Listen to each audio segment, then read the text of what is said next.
महाराष्ट्र विद्यार्थी सहाय्यक मंडळ केंद्र क्रमांक 62 पोल्ट्री या केंद्रावर मी सरांचे सहर्ष स्वागत करते. मागच्या लेक्चर्समध्ये आपण PSY 216 मी आणि माझे वर्तन हे पुस्तक संपवलेलं आहे. आता या पुढच्या लेक्चर पासून आपण PSY 217 बालसंगोपन आणि बालविकास या पुस्तकाला सुरुवात करूया. त्यामधला पहिला घटक पुस्तकाचे नाव आहे PSY 217 बालसंगोपन आणि बालविकास. पुस्तक एक आहे गर्भावस्थेपासून शाला पूर्व अवस्थेपर्यंत. त्यातला पहिला घटक आहे आपणास पालक व्हायचे आहे का. त्यातला पहिला आहे पालकत्वाची तयारी आणि क्षमता. विविध स्तरांवरील जोडप्यांची काही उदाहरणे खाली दिलेली आहेत. ती निवडा. यापैकी कोणत्या जोडप्यांची पालक व्हायची तयारी आहे ते सकारण सांगा. ह्याच्यामध्ये दिलेलं दिसतं की आपल्याला पहिलं उदाहरण आहे रेखा व सूर्यकांत. हे आपण पहिलं बघूया. रेखा आणि सूर्यकांत 18 व 20 वर्षाचं तरुणी त्यांनी 6 महिन्याच्या ओळखीनंतर अलीकडेच लग्न केलं आहे. 1 महिन्यापूर्वी त्यांच्या लक्षात आले की रेखा गरोदर आहे. रेखाने नुकतीच 12वीची परीक्षा दिली आहे व सूर्यकांत गेले वर्षभर एक मिलमध्ये काम करत आहे. तर ह्यांच्या ह्याच्यात काय दिसून येतं की रेखा आणि सूर्यकांत दोघांचंही वय फार लहान आहे. तेव्हा त्यांनी आणखी काही काळ थांबणे हे योग्य आणि त्यांचा विवाह ही नुकताच झाला नाही. त्यांना एकमेकांबरोबर जुळून घेण्यास आणखी काही अवधी जरुरी आहे. आता दुसरं एखादं उदाहरण पाहूया की शिल्पा 35 वर्षाची आणि अरुण 42 वर्षाचा. यांना स्वतःचा एक 8 वर्षाचा मुलगा आहे. एक मुलीला दत्तक घ्यावे याबाबत दोघांचं एकमत आहे, पण त्यांच्याकडे राहणाऱ्या सासू सासऱ्यांचा व इतर जवळच्या नातेवाईकांचा या गोष्टीला पूर्णपणे विरोध आहे. त्याच्यामध्ये काय दिसून येते की शिल्पा आणि अरुणला आणखी एका मुलाची जबाबदारी घ्यायला काही हरकत नाही. काय घडणारी याची त्यांना पूर्ण कल्पना आहे, तरीही अगदी जवळच्या नातेवाईकांचे सहकार्य मिळाल्यास बरे होईल. आता आपण पुढील घटक पाहूयात. शारीरिक जैविक क्षमता व तयारी. गर्भधारणा होण्यापूर्वी स्त्रीला अंडपेशी निर्माण करण्याची व पुरुषाला पुबीजे निर्माण करण्याची क्षमता लागते. हे आपण पुढे समजून घेणार आहोत. ही निर्मिती क्षमता येण्यासाठी स्त्री पुरुषांचे शरीर आणि परिपक्व व्हावे लागते. साधारण 11 ते 15 वर्षापर्यंत मुलींची मासिक पाळी चालू होते. त्यानंतर मुली प्रजोत्पादन योग्य होते.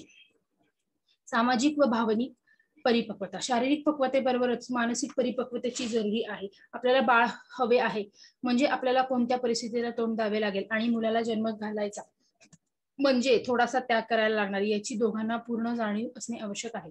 आर्थिक तयारी. बाळाचा जन्म म्हणजे आधी पैशाची तरतूद करावी लागणार. बाळाचे खाणे पिणे, कपडे लत्ते, संभाव्य आजार, बाळाच्या जरुरीच्या वस्तू, खेळणी व त्यांचे शिक्षण या सर्वांचा आपण पैशासाठी काय सोय करणार आहोत किंवा आपली चालू मिळकत हे सर्व संभाव्य खर्च पेलायला पुरेशी आहे की नाही याची पूर्ण तयारी आपल्याला जन्म देणाऱ्या दाम्पत्याला असली पाहिजे.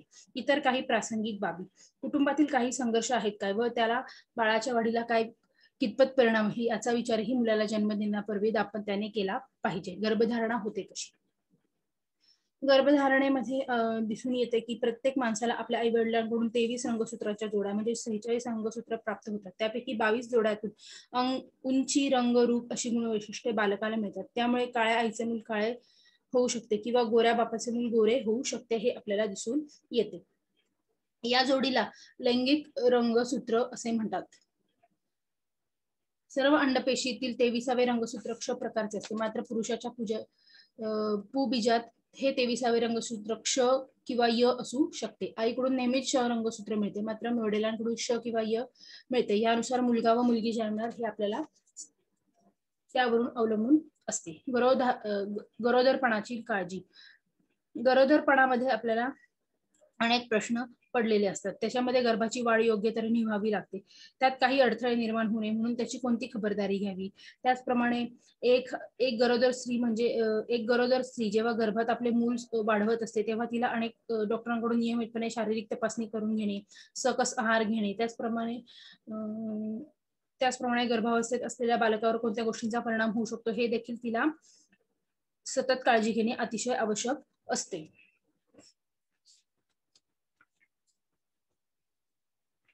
आता आपण गरोदर स्त्रीची काळजी घेण्यासाठी वैद्यकीय सल्ला कधी घ्यावा लागेल हे आपण बघितले. आईची मानसिक भावनिक परिस्थिती व तिचा आहार इत्यादींचा प्रभाव गर्भावर वाढणाऱ्या बाळावर होत असतो. बालकाची वाढ व्यवस्थित व्हायची असेल तर आईच्या प्रकृतीकडे दुर्लक्ष करून चालणार नाही. आता आपण घटक पुढचा अभ्यासूया. घटक दुसरा बाळाचा प्रसूतीपूर्व विकास व जन्म. ह्याच्यातला पहिला आहे कोठून व कुठे.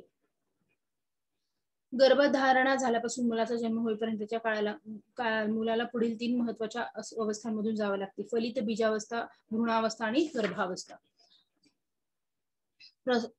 गर्भावस्थेच्या पहिल्या 3 आठवड्यात फलित स्त्री बीज पेशी आईच्या गर्भाशयात उतरते व गर्भाशयातल्या आतील बाजूने अस्तर तयार झालेले असते त्यावर योग्य रीतीने चिटकून राहते. ही पहिली फलित बीजावस्था होय. प्रसूतीपूर्व काळातील दुसऱ्या अवस्थेला भ्रूणावस्था असे म्हणतात. हा काळ साधारणतः 3 ते 8 आठवड्याचा असावा. 6व्या आठवड्यात भ्रूणाचे दर्शन होते व ते मानवाचे आहे असे समजते. भ्रूणाची लांबी जेमतेम 2 ते 5 इतकी असते. प्रसूतीपूर्व काळातील तिसरी अवस्था म्हणजे गर्भावस्था. हा काळ 3 ते 9 महिने व जन्म होईपर्यंतचा आहे. भ्रूणाला आता आपण गर्भ म्हणूया. पुढचं आहे गर्भाचे पोषण. गर्भात असताना गर्भाचे पोषण कसे होते? अगदी भ्रूणावस्थेपासून आई व बाळ यांना जोडणारा महत्वाचा दुवा म्हणजे नाळ. नाळेची एक बाजू गर्भाच्या बाहेर असलेल्या वारेला जोडलेली असते व दुसरी बाजू गर्भाच्या बेंबीला जोडलेली असते. आई व गर्भ यांच्या रक्तवाहिन्या एका पातळ आवरणाने एकमेकांपासून दूर असतात. हे खरे असले तरी गर्भाला पोषक द्रव्याचे पुरवण्याचे व गर्भातून मलविष्ठा दूर करण्याचे सर्व घटक सहजपणे या नाळेतून आईच्या शरीर यंत्रणेशी संबंधित राहतात आणि म्हणून वैद्यशास्त्राप्रमाणे आईच्या आहाराला गर्भावस्थेतही खूप महत्वाचे स्थान दिलेले आहे. पण काळजी घ्यायला हवी. साधारणपणे एकदा गर्भधारणा झाली की गर्भाची वाढ सहजरित्या होत राहते. गर्भ एका अवस्थेतून दुसऱ्या अवस्थेत नैसर्गिकपणे सरकत असतो. पण कधी कधी वाढीची ही नैसर्गिक प्रक्रिया अडथळे होऊ लागते आणि परिस्थिती आई व बाळ या दोघांनाही धोकादायक बनू शकते. धोक्याचे निर्देशक: योनीतून रक्तस्राव होणे, ओटीपोटात खूप दुखणे, अंगात ताप वाढणे, गर्भाशय पिशवी फुटणे, लघवी जाताना वेदना होणे, पायावर सूज येणे या असू शकतात. प्रसूतीपूर्व विकासावर परिणाम करणारे घटक. प्रसूतीपूर्व काळात म्हणजे बाळाचा जन्म होण्यापूर्वी सुद्धा काही अडचणी उद्भवतात.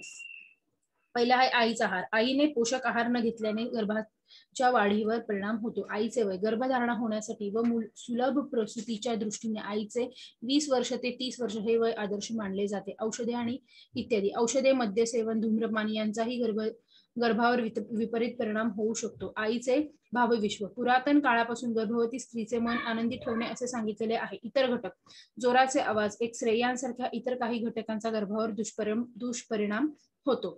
तुमचा रक्तगट कोणता? आपल्या आणि बाळाच्या रक्तगटामध्ये फरक असल्यास तो धोकादायक असू शकतो. जर आपल्याला हे अंतर धोकादायक वाटत असेल तर ते का? रक्तस्राव या व्यतिरिक्त जे धोक्याचे इशारे आहेत त्या संबंधित आपण काय करावे आणि काय करू नये याची यादी करता येईल. रक्तस्राव किंवा काही वेगळे घडल्यास डॉक्टरांचा सल्ला घ्या. स्वतःच औषधोपचार करू नका. बाळाची वाढ जर व्यवस्थित व्हायची असेल तर आईचे आरोग्य व मानसिक संतुलन याकडे अधिक लक्ष द्यावे लागते. डॉक्टरांना सुईणीला बोलण्याची वेळ आली आहे का? कधी कधी कमी अधिक थोडे जास्त व साधारण 9 महिन्याच्या दरम्यान आत वाढत असलेले बाळ बाहेरच्या जगात प्रवेश करण्यासाठी धडपडू लागते. याच प्रवेशाची वाट बाळाचे आई वडील व घरातील इतर मंडळी आतुरतेने बघत असतात. पण कधी कधी बाळाचा जन्म होण्याची नेमकी वेळ येऊन पोहोचली की नाही हे कळणं कठीण आहे. कोणत्याही प्रकारच्या कळा व त्या कधी आल्या तर त्या बाळाच्या आगमनाची सूचना समजावे. हे सर्व जर आपण समजू शकलो तर बाळाचा जन्म देण्यासाठी आईला मदत करू शकतो. पुढचा घटक आहे बाळाची पहिली हाक.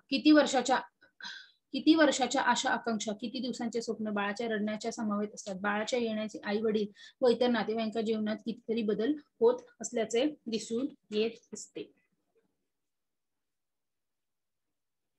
पुढचा घटक अभ्यासूया. घटक तिसरा, नवजात बालक. बाळ काय काय करू शकते? नवजात शिशु अगदी असहाय्य असते अशी आपल्याला समजूत आहे. पण बाळ जन्मतः चोखू शकते आणि या चोखण्याच्या माध्यमातून स्वतःची भूक भागण्याची क्षमता त्याच्यामध्ये असते. हेच नवजात बाळ हातपाय हलवू शकते. ताने बाळ का रडते?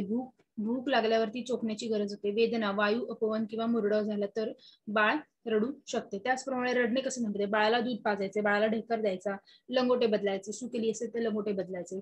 याचप्रमाणे नवजात बालकाच्या प्रतिक्षिप्त क्रिया. सामान्यपणे आपण एखाद्या नवजात शिशूकडून कोणत्या अपेक्षा करू शकतो? बाळ साधारणतः सुदृढ आणि सशक्त आहे हे आपल्याला त्याच्या कोणत्या क्रियांवरून वर्तणुकांवरून कळते हे लक्षात येते. प्रतिक्षिप्त क्रियांच्या माहितीचा उपयोग. निरीक्षणातून आपल्याला असे दिसून येते की बाळ हे तान्ह्या बाळा मुलात देखील फरक असू शकतात. एका प्रसंगात मुलाच्या प्रतिक्रिया वेगवेगळ्या असू शकतात. हे प्रत्येक मुलानुरूप वेगवेगळे असू शकते. बाळासाठी आपल्याला काय काय करावे लागते? बाळाला पाजणे. तान्हे बाळाला एका वेळेला फार दूध पिऊ शकत नाही. अशा वेळी वेळोवेळी त्याला दूध हवे असते. आपल्या जन्माच्या पहिल्या दिवसापासून बाळाला आईचे दूध पाजले गेले तर जास्त उपयुक्त ठरते.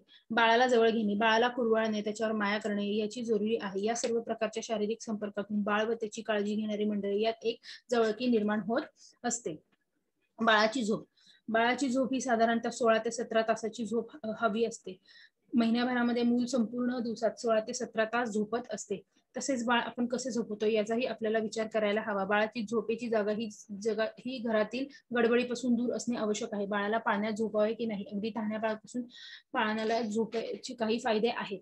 बाळ व्यवस्थित शांत झोपत आहे की नाही हे बऱ्याच गोष्टीवर अवलंबून असते. बाळाची अंघोळ, बाळाला अंघोळ घालण्याची जी आपली जुनी पद्धत आहे त्यामुळे बाळाला अनेक तऱ्हेचे फायदे मिळत असतात. बाळाची अंघोळ एक रोजचा तांत्रिक कार्यक्रम आहे असे समजू नये. बाळाच्या अंगावर पाणी ओतताना हलके उडविताना बाळाशी बोलत राहा. अंघोळीची गंमत, टॉवेल, साबण, पाणी, टब संदर्भात बोलता येईल. बाळाच्या हातात एखादे रबर खेळणे देऊन त्याला त्याच्याशी गोष्टी करत करत त्याला रमवत आपण अंघोळ घालू शकतो. साबण सौम्य वापरावा, त्यामुळे डोळ्यांना झुंबत नाही. लंगोट बदलणे आणि कपडे करणे, बाळ संगोपनातील जी विविध अंगकामे आहेत त्याच्यात बाळाला कपडे घालणे, जरुरीप्रमाणे त्याला लंगोट बदलणे हे एक महत्वाचे अंग. हे कामही आनंददायीरित्या करता येते.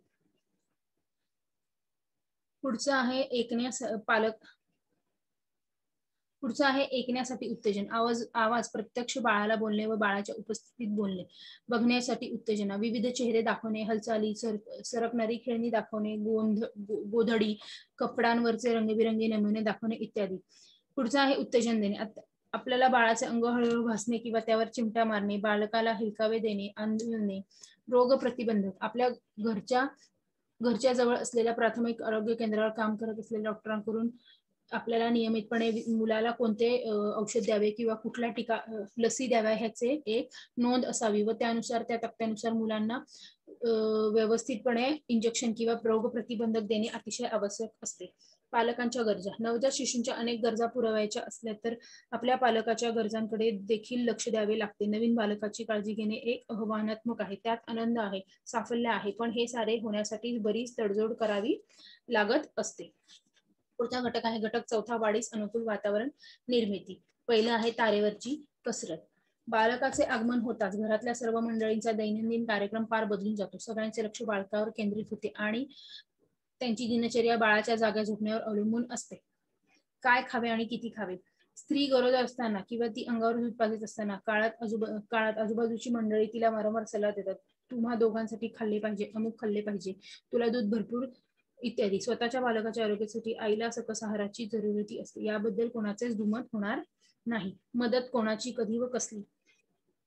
कधी कधी असे होते की आपण घरात असतो आणि त्या बालक बाकीच्या कामात गुंतलेला असतो, त्यावेळी बालकाकडे लक्ष देणे आपल्याला जमत नाही. अशा वेळी घरातील इतर माणसे करू शकतील अशी जी कामे असतील ती त्यांनी उरकता येतील. चाहे निरीक्षण करणे. बाळ चांगले ऐकू शकते अशी आपण नोंद केली की कानावर टाळी वाजल्यावर बाळाची हालचाल करणे ही नोंद केली जाते. त्याचप्रमाणे निरीक्षण करताना पुढील गोष्टी आपल्याला विशेष लक्षात येऊ शकतात की बाळ त्याला हुंकारे देता येत आहे का, परत तो उठण्यात बसण्याची पद्धती, त्याची उद्गार, हालचाली, हातवारे, त्याच्या आवाजाकडे लक्ष देणे इत्यादी गोष्टींचा आपण निरीक्षण करू शकतो. पुढचा आहे माहितीचा उपयोग. योग्य निरीक्षण करण्याचे कौशल्य आपल्याला बऱ्याच ठिकाणी अनेक वेळा करावे लागत आहे.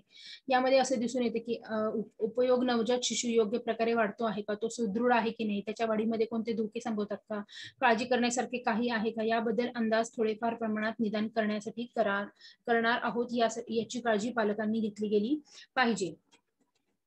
पुढचा घटक आहे रांगणारे बाळ. विकास म्हणजे काय. मुलं प्रत्येक क्षेत्रात प्रगत करीत असतात. आपले शारीरिक, मानसिक, सामाजिक इत्यादी भेद करतो हे सोयीसाठी. त्याचप्रमाणे विकास सामान्यांकडून विशेषज्ञांकडून होत असतो. उदाहरणार्थ आधी मूल आवाज ऐकू लागते व नंतर आवाजातील फरक ओळखते. उदाहरणार्थ आईचा आवाज ऐकून मूल रडू लागते. विकास मेंदूकडून पायाकडे होतो, म्हणजेच विकासाचा उगम प्रथम मेंदूत होतो व नंतर इतर भागात सुरू होतो. परिपक्वता व अध्ययन यामुळे विकास घडून येतो. उदाहरणार्थ स्नायूंमध्ये योग्य परिपक्वता आल्यावर मूल कप उचलू शकते व सततच्या सरावामुळे तीच क्रिया जास्त सुलभतेने करू शकतो. आपल्या अपेक्षा काय असाव्या. मुलं जसे जसे वाढत राहतात तसतशी त्यांची समज, त्यांची कौशल्यही वाढत असतात. विकासात वैयक्तिक फरक तर नेहमीच असतात, त्या देखील साधारणपणे पाहायचे झाले तर मुलं कोणत्या वयात काय वाढू यासारखे एक सारखेपणा आपल्याला आढळून येत असतो. त्यामध्ये उदाहरणार्थ आपण बघूया, डोके आणि मान ताठ स्थिर ठेवते ते 1 महिना ते 3 महिन्यापर्यंत, आधाराने बसते हे 1 महिना ते 2 महिन्यापर्यंत. अशा प्रकारे अनेक टप्पे हे मूल हे त्यांच्या 17 महिन्यापर्यंत पूर्णपणे करू शकते. पुढचा आहे वाढीतील वैयक्तिक फरक. प्रत्येक मुलाच्या वाढीमध्ये वैयक्तिक फरक हा आपल्याला दिसून येतो. काही बालके ही त्यांची लवकर सुरुवात होते तर काही बालकांची सुरुवात ही हळूहळू होत असते. सामान्यपणे मूल काय करतात यासंबंधी एका मुद्द्यावर थोडा विचार आणखी करायला हरकत नाही. तो म्हणजे मुलाचे आई या ओळखीच्या व्यक्तीला चिकटणे, धरून राहणे, ओळखी किंवा नवीन व्यक्ती जवळपास असताना त्याचे असे वर्तन विशेष करून आढळून आल्याचे दिसून येत असते. पुढचा घटक आहे घटक 6वा, बाळाचे संगोपन. दूध पाजून झोपवणे एवढेच काय करता येते बाळासाठी.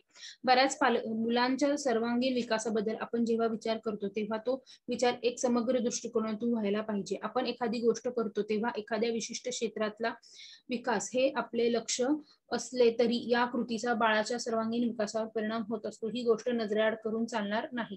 बालकाच्या सभोवताच्या वातावरणाचा, कोणत्या गोष्टी, कोणती साधन सामग्री, कोणती व्यक्ती आहे हे जाणून घेऊन त्या सर्वांचा जास्तीत जास्त उपयोग कसा करता येईल याचा विचार आपल्याला करायला हवा आहे. लस टोचायला विसरू नका. बाळाची एखादी गरज जर भागवली गेली नाही तर त्याचा परिणाम अन्य क्षेत्रावर दिसून येतो हे आपण पाहिलेले आहे. मात्र मुलांची जी लस आहे ती क्षय असू दे, टीबी असू दे, टायफॉइड असू दे, कॉलरा असू दे, सर्वांचे आपण योग्य प्रकारे लसीकरण करून घेणे अतिशय आवश्यक असते. अंगावरचे दूध तोडणे. मुलाचे वय हे म्हणजे मुलगा हे बाहेरचे खाल्ल्यावरती म्हणजे 8 महिने पूर्ण झाल्यावरती किंवा त्याच्या 6 महिने पूर्ण झाल्यावरती हळूहळू मुलाला आपण वरचे खायला सुरुवात करून दिले गेले पाहिजे. पुढचे आहे तारेवरची कसरत चालूच. मुले भराभर मोठी होतात. बघता बघता मान धरू लागतात, बसू लागतात, राहू लागतात आणि जशी जशी त्यांची क्षमता वाढू लागते, त्यांची कौशल्य वाढू लागतात, तसतशी पालकांची कामेही वाढू लागतात. कारण आता या मुलांच्या गरजा बदलू लागतात. वस्तू, व्यक्ती यांचे त्यांना भान होऊ लागते आणि ते भान वेगवेगळ्या प्रतिक्रियाच्या प्रतिबिंबित होऊ लागते. पुढचं आहे स्वर व त्यातील आनंद. बालगीते जेव्हा मुले ऐकू लागतात किंवा आईच्या पोटामध्ये असताना आईने अनेक ऐकलेली गाणी असतात, त्याचप्रमाणे मुलगा जेव्हा आपण ऐकायला लागतो, व्यवस्थित इकडे तिकडे लक्ष द्यायला लागतो, तेव्हा त्यांना बालगीतेच्या दुनियेत घेऊन जात असतो. त्यांच्या गाण्यात त्यांना आपण काय करतो, गीत ऐकले की त्यांचे गाणे असे वाटले पाहिजे. त्याच्यासाठी ताल, लय, चाल, प्रयास, प्रयूस किंवा दिसणारी चित्र यांसारख्या अनेक गोष्टींचा आपण उपयोग करू शकतो. पुढचा घटक आहे घटक 7वा, दुडू धावणारे शिशु. त्यातला पहिला घटक आहे छोटा शिशु एक संशोधन. 1.5 ते 3 वयोगटातील मुलांच्या वृत्तीतील काही विशिष्ट गुणांचा उल्लेख करायला म्हटला तर 3 गुण विशेष करून मोडावे लागतात. ती चालायला लागतात, ती स्वतःहून बरेच काही करण्याचा प्रयत्न करतात आणि स्वतःची शक्ती आणि कौशल्य यासारखी आजमावून पाहतात आणि सर्वातून दिवसेंदिवस मोठ्या होणाऱ्या आपल्या विश्वाचा शोध घेत असतात. पुढचा आहे पालकांची चिंता दूर करणे. मुलांचे बोलणे आणि त्यातील दंगामस्ती सुद्धा आपल्याला नेहमी आनंद देत असतो, पण त्याबरोबरच मुले आजारी पडली, नीट जेवणाशी झाली, त्यांच्या वजनात किंवा उंचीत व्यवस्थित वाढ झाली नाही, वेळेवर बोलू लागली नाही तर आपण लागलीच काळजी करायला लागतो.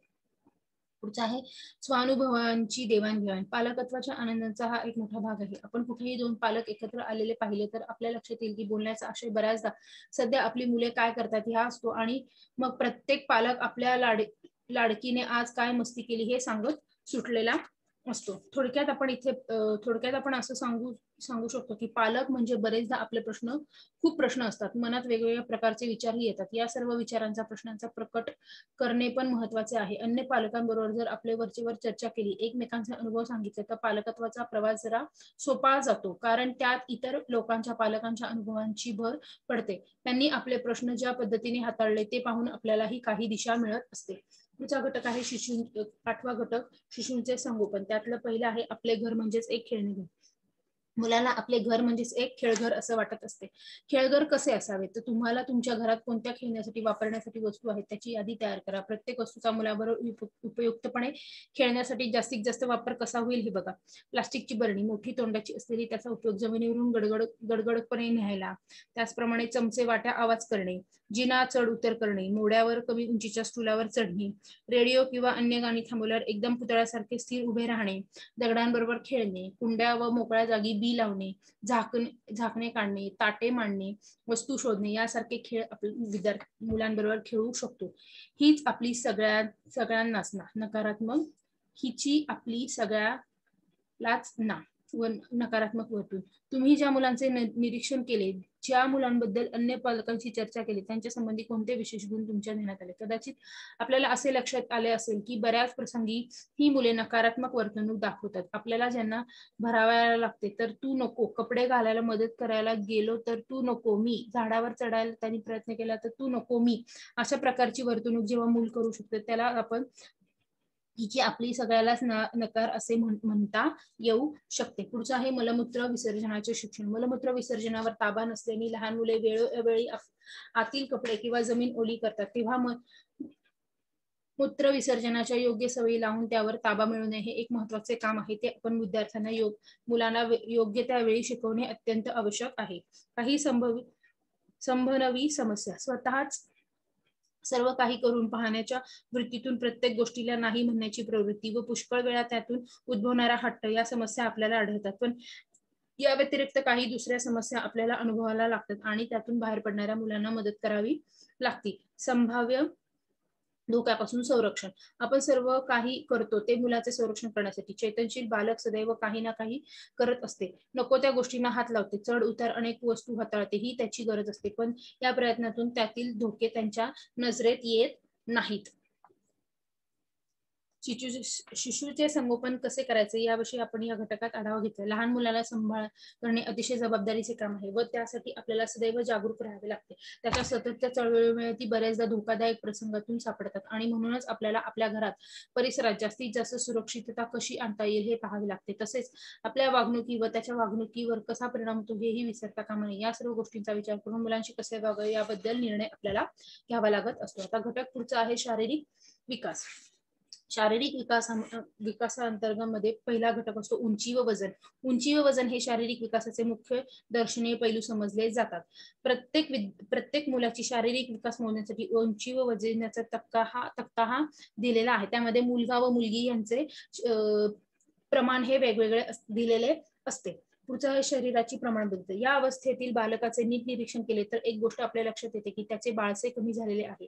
पूर्वीचा गुटगुटीतपणा कमी होऊन त्याचे अवयव प्रौढासारखे दिसू लागतात. याला आपण मूल वाढीस लागले असे म्हणतो. आंतरिक अवयवांचा विकास. बाह्य स्वरूपाच्या बदलांबरोबरच मुलांच्या आंतरिक अवयवांचाही विकास होत असतो. उदाहरणार्थ स्नायू, हाडे, विविध संस्था व हृदय, यकृत, प्लीहा वगैरे इत्यादी. विशेषतः हृदय व मेंदूंची वाढ झपाट्याने होत असते. पुढचा आहे वयोमानानुसार वाढीचा बदल. वयोमानानुसार वाढीचा बदल हा प्रत्येक मुलामध्ये वेगवेगळा दिसून येतो. 2.5 ते 3.5 महिन्यामध्ये अंदाजे 34 सेंटीमीटर इतकी उंची असू शकते व वजन अंदाजे 10 किलोमीटर असू शकते. बाळसदारपणे शरीर असते. हाडेही स्नायू लवचिक असतात.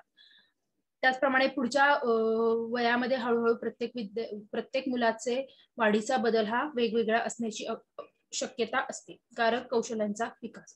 कारक कौशल्य शिकवण्याचे महत्व. कारक कौशल्य शिकून शकण्याची कारणे पुढीलप्रमाणे. मुलांचे शरीर लवचिक असते. नवीन कौशल्य शिकण्यात त्यांना गंमत वाटते व त्या कौशल्याचा ती पुन्हा पुन्हा सराव करतात. उदाहरणार्थ पायऱ्या चढ उतरता यायला लागल्या की मुले दिवसभर जिने चढ उतर करू लागतात. कारक कौशल्य शिकवल्यानंतर मुले बऱ्याच अंशी स्वावलंबी बनतात आणि त्यांचा आत्मविश्वास वाढतो. इतर मुलांशी ते खेळू शकतात. कारक कौशल्य शिकवण्याच्या पद्धती. चुकत सुधारत शिकणे. मुले स्वतःच काही गोष्टी करून पाहतात आणि जरी सुरुवातीला काही चुका झाल्या तरी नंतर त्या चुका सुधारून स्वतःहून ते कौशल्य आत्मसात करतात. अनुकरण. इतरांचे निरीक्षण करून त्यांचे अनुकरण करताना आपण मुलं पाहतो. उदाहरणार्थ दुसरी मुले घसरगुंडीवरून चढतात, कशा रीतीने चढतात याचे नीट निरीक्षण करून नंतर त्याप्रमाणे चढण्याचा प्रयत्न मूल करते. पद्धतशीर शिकवणी. या पद्धतीत मोठी माणसे मुलांना वेगवेगळी कौशल्य शिकवत असतात.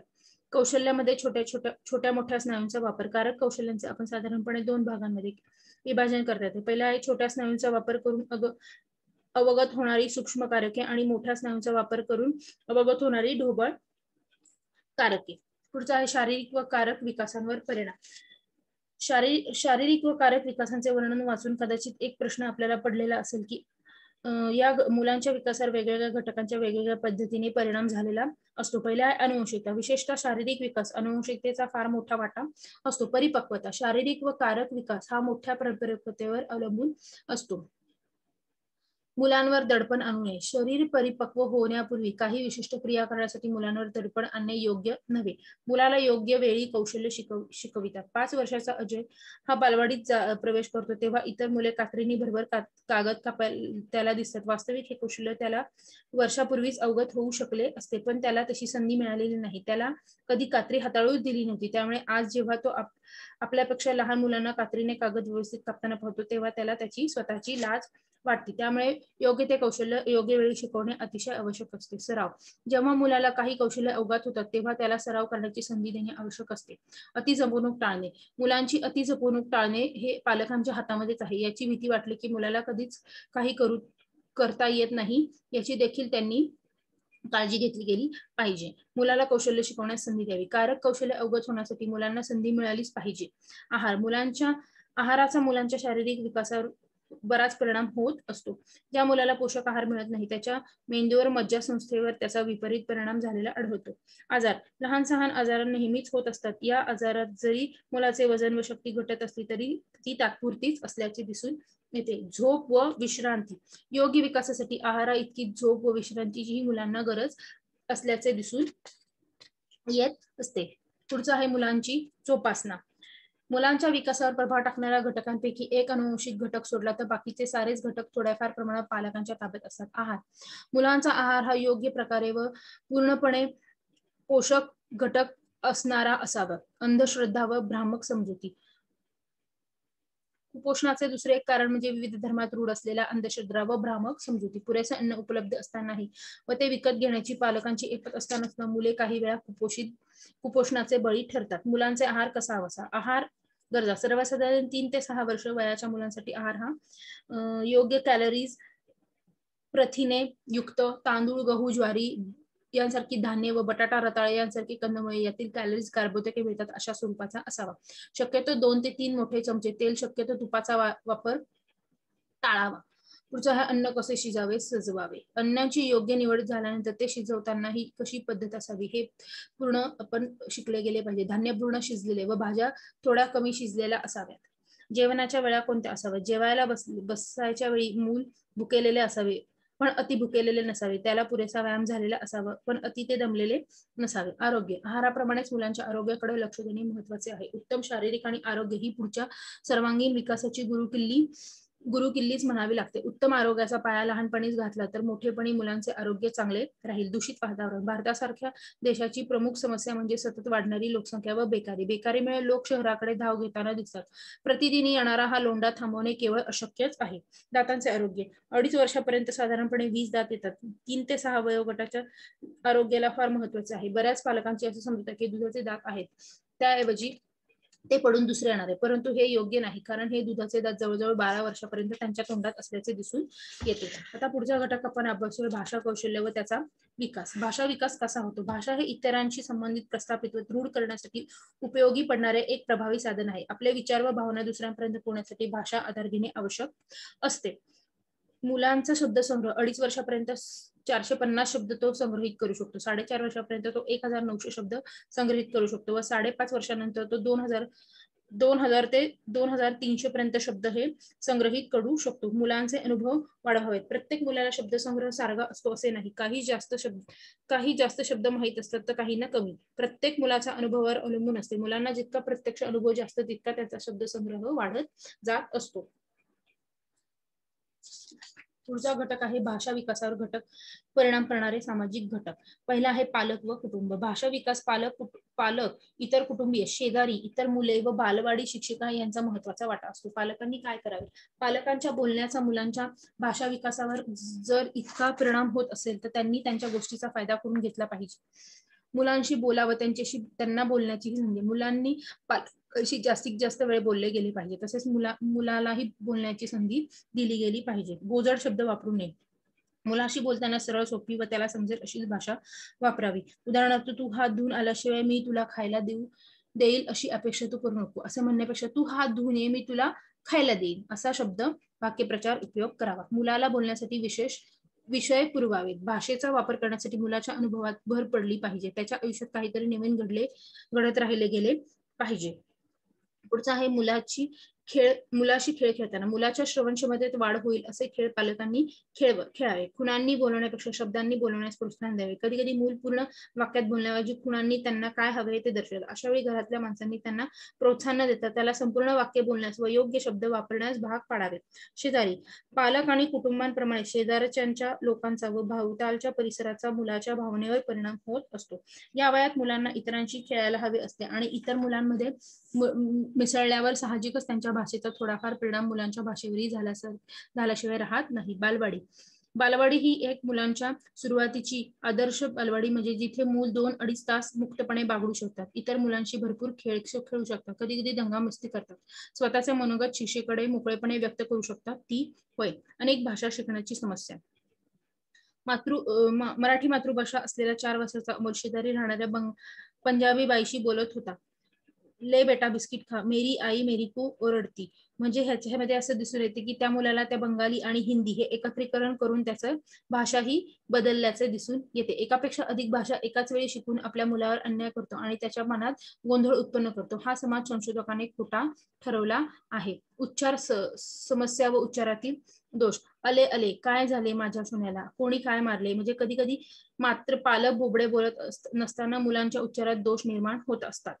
पुढचा उच्चार दोष कोणते व का. पालकांनी काय करावे. स्वतः शुद्ध भाषा बोलून मुलांपुढे एक आदर्श ठेवावा. मुलांना सावकाश बोलण्यास प्रवृत्त करावे. पालकांनी काय करू नये. कोणत्याही प्रकारचे दडपण मुलावर आणू नये. मुलाने प्रौढा इतके शुद्ध व उच्च भाषेत बोलावे अशी अपेक्षा करू नये. मुलांच्या भाषा दोषांना हसू नये. पुढचा आहे घटक 5. पुढचा भाषा विकासासाठी पोषक ठरणाऱ्या विविध कृती. भाषा विषयास हातभार लावणाऱ्या विविध घटक आपण चर्चा केलेल्या आहे. आपल्या मुलाला नीट बोलता यासाठी त्याच्या बोलण्यात दोष नसावा. त्याचे बोलणे समर्थ असावे. वास्तविक कथा भाषा विकास व बौद्धिक विकास या एका नाण्याच्या 2 बाजू आहेत असे म्हणायला हरकत नाही. पुढचा आहे गाणी. आपल्या आयुष्यात गाण्याचे स्थान अतिशय महत्वाचे आहे. त्याच्यामुळे त्याला आपण लहान मुलांबरोबर जेव्हा बोलतो तेव्हा त्यांना बडबड गीते, बालगीते, अभिनय गीते यासारखे गीते किंवा गाणी ऐकवावी. त्याचप्रमाणे गोष्टी सांगणे हे अतिशय योग्य असले पाहिजे. कालानुरूप त्याच्यामध्ये फरक जरी पडत असला तरी मुलांच्या अनुभव विश्वामध्ये आपल्याला वाढ झाल्याचे दिसून येते. गोष्टी कशा रीतीने सांगितल्या गेल्या पाहिजेत. गोष्टीच्या निवडीबरोबरच ती कशा रीतीने सांगितली गेली पाहिजे यालाही अतिशय महत्व देण्यात आलेले आहे. महत्व दिले गेलेले आहे. याच प्रकारे आपल्याला इथे दिसून येते की 3 ते 6 वयोगटातील मुलांच्या भाषा विकासाचा आपण अभ्यास केला. त्यामध्ये दुडू